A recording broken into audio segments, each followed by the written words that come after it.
근데 지금 이제 좀 재밌어졌다고 말씀하셨는데 지금 여론조사를 한번 보여주십시오. 보면 경선이 한창 진행되고 이제 거의 뭐 이번 주말이 결정이 되니까. 그런데 여전히 이재명 후보와의 양자 대결, 지금 삼자 대결인데 보면 여전히 많이 밀리거든요. 이게 그렇게 제가 후보들한테 물어보면 이건 후보가 결정 나면 붙을 거다라고 얘기들을 하시던데 진짜 그렇게 되는 겁니까? 제가 볼 때는요. 예. 제가 뭐 이제 그 페이북도 쓰고 여러 차례 이제 말씀을 드렸습니다만은 사실은 우리 국민의힘이 비상계엄 이후에 그 직후부터 좀 첫 단추를 잘못 깼습니다. 예.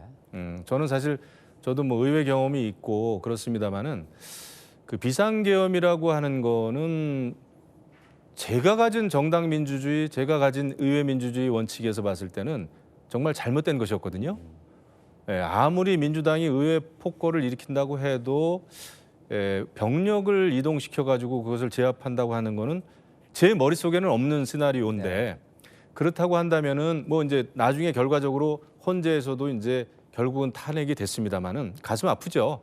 보수 전체의 입장에서 봤을 때 나라에도 비극이고 하지만은 처음부터 우리가 이것은 잘못됐다라고 첫 단추를 꿰고 나서 시작을 했더라면은 지금보다 이렇게 처참하게 지지율이 차이가 나진 않았을 거다 저는 생각합니다. 그런데 비상계엄 이후에도 우리는 전체적으로는 민주당의 의회 폭거에 대해서만 초점을 맞추고 이거는 정말 잘못된 것이다 얘기를 했거든요. 그거 먹히지 않습니다. 지난해 총선을 봐도 그래요. 그때도 우리가 민주당의 여러 가지 어떤 의회 폭거에 대해서 다수를 앞세운 폭거에 대해서 많이 비판을 했습니다마는 총선 결과가 좋지 않았거든요. 우리 국민들이 봤을 때는 역시 잘못을 했을 때는 잘못을 빨리 인정하고 책임을 지고 새롭게 다시 시작하는 그런 그 정치 세력에게 그래도 마음을 보내주신 것 같아요. 근데 철저하게 그것을 우리가 외면했고 오만했고 잘못을 저지르고도 남 탓하고 이랬던 게 지금 축적이 돼가지고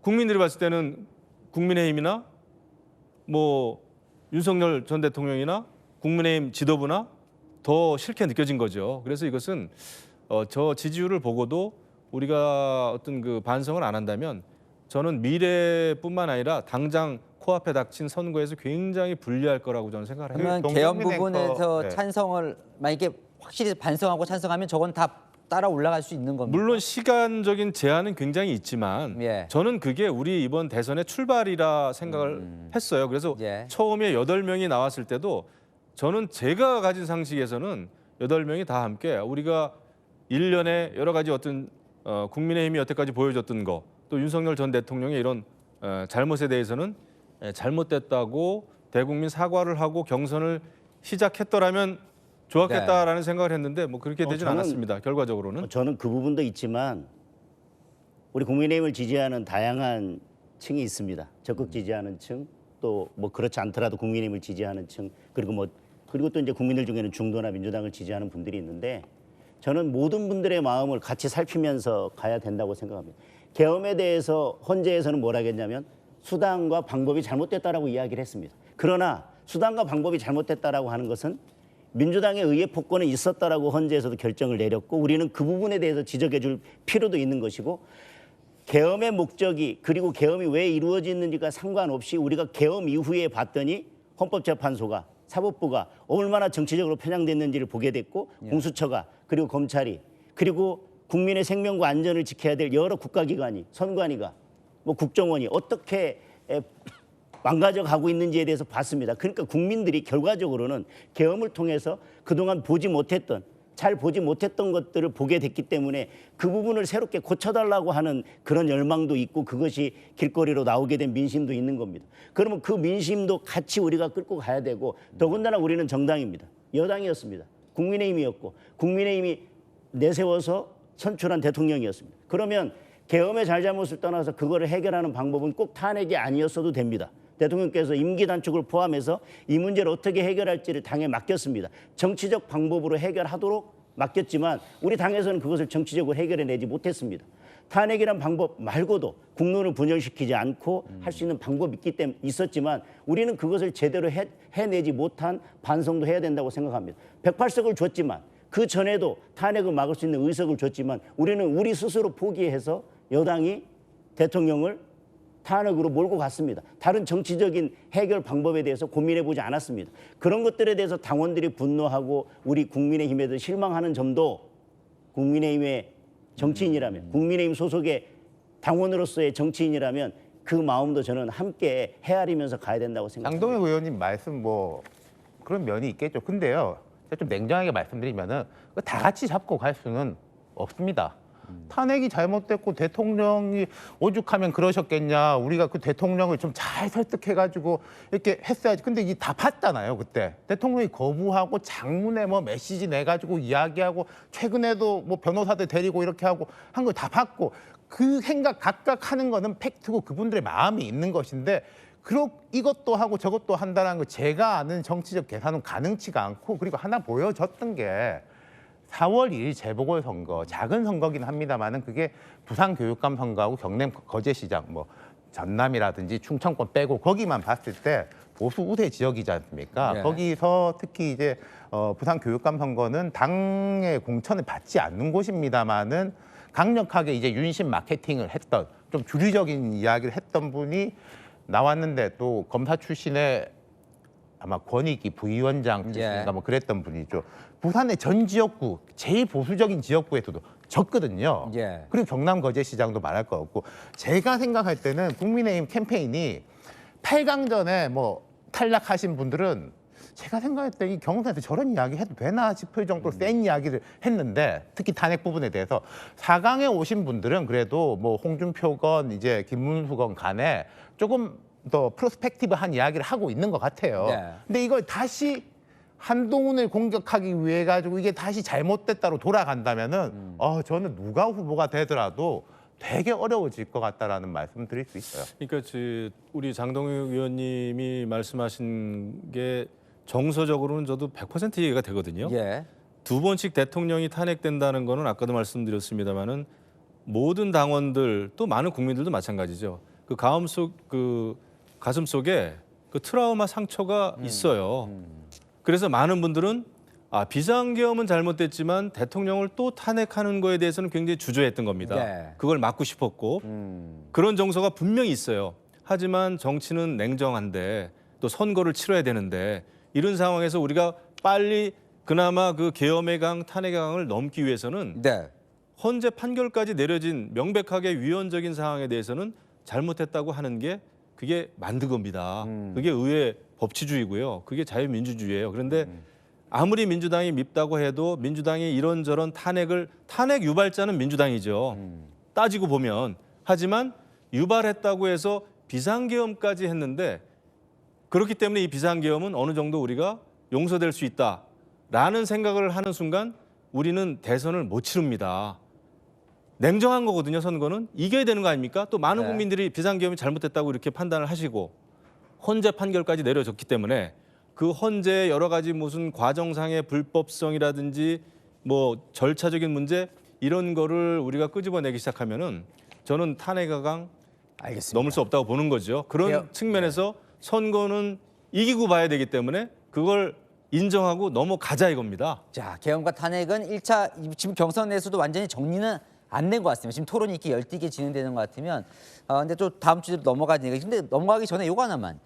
그러니까 국민의힘 그 의원님들 나오시면 꼭 물어보고 싶었던 게 어쨌건 지금 이재명 후보라는 민주당의 후보는 다자대결로에서도 하여튼 압도적으로 높은 수치가 나온단 말이에요. 어쨌든 국민은 이재명 후보에 대해서 거의 40% 넘는 후보 지금 지지를 보내고 있는데 그럼 이재명 후보의 강점은 뭐라고 보세요? 이걸 알아야 또 선거를 치르지 않겠습니까? 저는 그렇게 봅니다. 이재명 후보는 일단은 당내에서는 절대적인 권력화 과정을 진행시켜 왔잖아요. 그러니까 뭐 이재명 후보가 잘해서 이재명 후보의 지지율이 높다기보다는 사실 꽤 오랜 동안 지난 총선 때도 포함해서 우리가 못한 겁니다. 우리가 못했어요. 지난 총선 초기만 해도 우리가 총선에서 굉장히 기대 섞인 그 희망이 좀 있었어요. 그런데 용산에서도 잘못하고 또 잘못한 사람들이 많이 있겠지만은 예. 제가 봤을 때 우리가 계속 헛발질하는 바람에 잘 못했던 거죠. 그래서 결과도 안 좋았고 그리고 그 이후에도 계속 그 정치 과정상에서 우리가 민주당 탓만을 좀 많이 했던 것 같습니다. 그래요. 예, 우리가 사실은 수는 적었지만 여당이었고 또 대통령이 계셨습니다만 우리가 제대로 못했던 것 같고 조금 오만했죠. 그래서 결국은 국정 운영을 제대로 못한 거는 저는 분명히 있다고 봐요. 그래서 이재명 후보가 잘했다기보다는 더 크게 잘못한 사람을 지금 꾸짖고 있는 그런 과정에 있는 게 아닌가 그런 생각이 듭니다. 지금의 현상은 사실은 그 직전까지만 해도 이재명 대표가 40%를 넘지 못했습니다. 예. 근데 지금 이제 50%를 넘거나 50% 가까이 나오는 것은 우선은 뭐 팬덤층은 늘 그대로 있는 거고요. 또 하나는 기본적으로 지금의 이 민심은 탄핵이 인용되고 난 이후의 민심이 반영된 거라고 하는 것을 저희들은 뭐 일단 깔고 가야 될 것 같습니다. 또 하나는 저희들이 경선 과정을 거치면서 우리 경선에서 우리가 정책이나 비전을 이야기하지 못하고 우리끼리 좀 뭐 이런 당내 예. 싸움을 하다가 경선을 시간을 보내고 있는데 이재명 대표는 사실 특별한 경쟁자가 없고 당의 모든 당직자들이 사실상 이재명 대표의 캠프 구성원이 돼서 당 전체가 이재명 대표의 캠프가 돼버렸습니다. 예. 그러면서 계속해서 정책 공약들을 그리고 중도나 아니면 뭐 약간 포퓰리즘이긴 하지만 계속 공약을 내고 있는 점들이 또 그만큼 반영된 거라고 생각이 되고 우리가 당내 경선을 하면서 이재명 대표나 민주당에 대해서 공격할 지점들이 있지만 그거에 대해서 제대로 목소리를 내지 못하고 적절하게 지적을 하지 못하고 있기 때문에 네. 결국은 이재명 대표나 민주당에 대해서 공격할 건 제대로 공격하지 못하고 우리는 어떤 긍정적인 메시지를 내지 못하고 그러다 보니까 이재명 대표가 사실 눈에 잘 안 띄면서 비호감도가 낮아진 측면도 저는 있다고 생각합니다. 저는 이재명 대표가 왜 저렇게 세졌는지 알아요. 윤석열 뭡니까? 대통령 때문입니다. 그거는 몇 년 동안의 데이터가 명확하게 보여줬습니다.